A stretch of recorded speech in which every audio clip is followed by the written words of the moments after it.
Hello, everyone. My name is Jason Havlosa, and I will be doing the history of the Hyperloop. The introduction.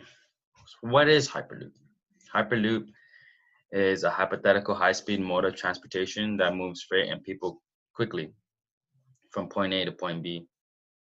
Passengers or cargo are loaded into a Hyperloop vehicle and accelerate through electric propulsion through a low-pressure tube.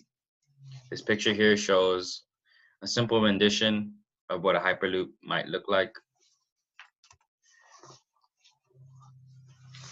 When thinking of Hyperloop and the history of the Hyperloop, we must start with Elon Musk. Elon Musk was born on June 28, 1971. He is an engineer, industrial designer, and technological entrepreneur. He proposed the fifth mode of transportation after 1 planes, 2 trains, 3 cars, and 4 boats, which would be the Hyperloop. And he also coined this term, the Hyperloop. And he is a forefront of Hyperloop innovation.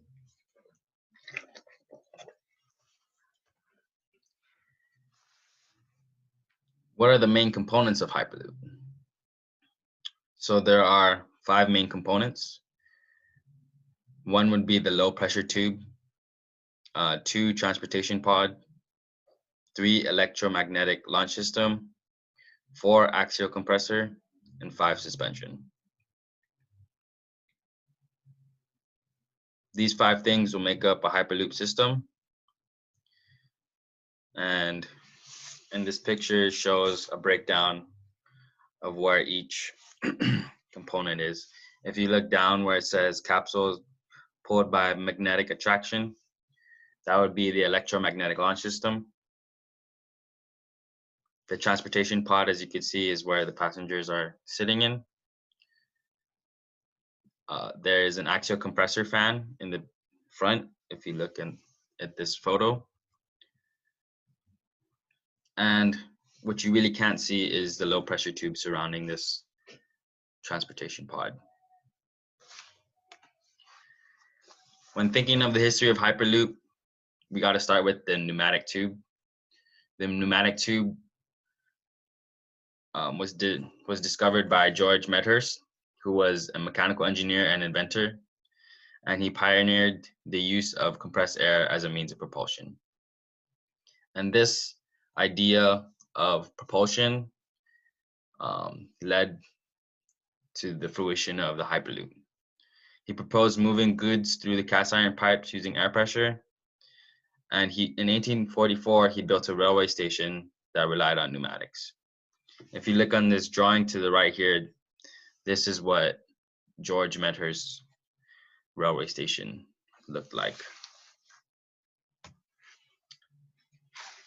By the end of the 19th centuries, most major cities used pneumatic tube systems to transport mail and other messages. Still, some exist today and are still in use.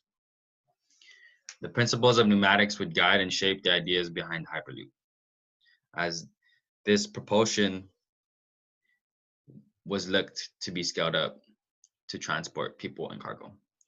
In 1910, Robert Goddard designed a new train to travel from Boston to New York in 12 minutes inside a vacuum sealed tunnel. In early 2000s, transportation startup ET3 designed a pneumatic and maglev train. And these are some of the histories that built up to the Hyperloop idea. So the Hyperloop pneumatic tube design, this design builds off the principles of pneumatics. Consider a larger scale of the old pneumatic tubes to send mail and packages over short distances. This proposes using a very powerful fans to push air at high speed through the tube, and it would propel people-sized pods from LA to San Diego. The drawback of this design is that friction would be too high for practical purposes. So from the pneumatic tube design, we evolved to the vacuum and electromagnetic suspension design. This was advocated by Rand and ET3. This design draws a hard or near hard vacuum in the tube, and this is propelled with the use of electromagnetic suspension. The drawback of this design is the difficulty in maintaining a hard vacuum. Any leak in the destination path would render this system unusable. And here is a mock-up of ET3 and RAN's design, which showcase a magnetic suspension up top carrying the transportation pods. We evolved into this third iteration of Hyperloop, which is a low pressure design. Instead of a hard vacuum, which is hard to maintain, this design uses a low pressure system in which standard commercial pumps can overcome an air leak. So this means that it would be more feasible with this design, as maintaining a vacuum would not be a priority. Transport pods should be able to handle variable air density, which is a good thing. And if you look on the drawing to the left here, this is Elon Musk's Hyperloop drawings. Very futuristic look, but as you can see, they also has a fan in the front, transportation tube, suspension, vacuum, which isn't shown in the drawing, a vacuum tube, and then it would have some electromagnetic propulsion. So when thinking of a Hyperloop, it is pretty much a pod in a long vacuum tube. And in order to have a Hyperloop system work, we must understand the control width limit. It is known as nature's top speed law for a given tube to pod area ratio. Can be molded, This can be modeled by a syringe. If the walls of the low pressure tube are too close to the transport pod, the pod will behave like a syringe and push the column of air in the system. And we wouldn't want this in the Hyperloop, as air pressure is a variable we wouldn't want to change among the system. An approach to overcome this limit proposed by Musk is to mount a compressor that transfers high pressure from the front to the rear. And as we saw in previous designs, as you got later in design, they added a fan or a compressor to the front of the pods. Some criticisms and considerations. Travel must be comfortable, as we're looking to transport cargo and people. Traveling in speeds upwards of 700 miles per hour means the tolerance for turns would induce G loads on the passengers. This does not serve the purpose of transporting people and cargo. And it'd be safe to assume that older people, young children, babies, they would not be comfortable in that situation. Under consideration would be friction along the journey, along the path would cause issues with typical suspensions, such as wheel and strut. The use of air cushioning bearings is a feasible option. This is almost like air hockey, whereas the puck would lose friction with the board because there is an air cushion. Another criticism would be the construction and maintenance of Hyperloop stations and Hyperloop tube. It would cost a good amount of money and effort to pressurize and depressurize the exit and entry points.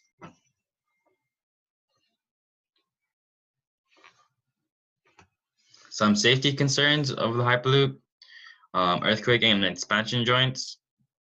A ground-based high-speed rail system is highly susceptible to earthquakes. The rail system would need expansion joints to deal with the thermal expansion and contraction. And these safety concerns would be a problem, especially if earthquakes or temperatures vary a lot in your area. Another safety concern is how to deal with equipment malfunction, accidents, or emergencies. If power to be lost midway, what repercussions might occur? If there was an emergency and a bunch of people and there was a bunch of congestion, how would that affect the Hyperloop system? And even safety in terms of terrorist attacks, like These would be a hotspot or a transportation method susceptible to that. So you would need to increase safety for that. Some of the latest developments, Hyperloop Transportation Technologies is creating a 5-mile test track for Hyperloop system in Quay Valley, California. Construction began in 2016. The next development would be in July 2017. A company called Hyperloop One successfully tested a full-scale system on its DevLoop test track in Nevada. In October 2018, American company Hyperloop TT unveiled a full-size capsule, which you could see online. In India, Virgin Hyperloop One is going through procurement process for a service between two cities that are 75 miles apart. According to the article, it is probably globally the furthest along. Certification to be concluded by 2023 and services up and running by 2029, which is actually pretty close. But that would be in the best case scenario.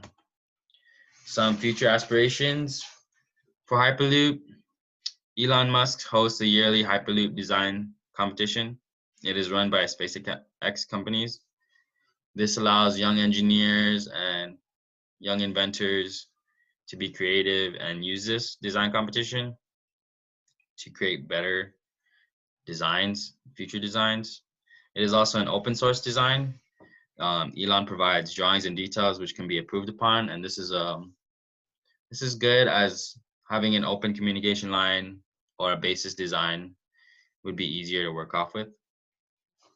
If you look on this picture here, this is a possible underwater application for Hyperloop, which you could travel across seas. It would save tons of time and possibly something that could be made. Thank you for listening. These are my references.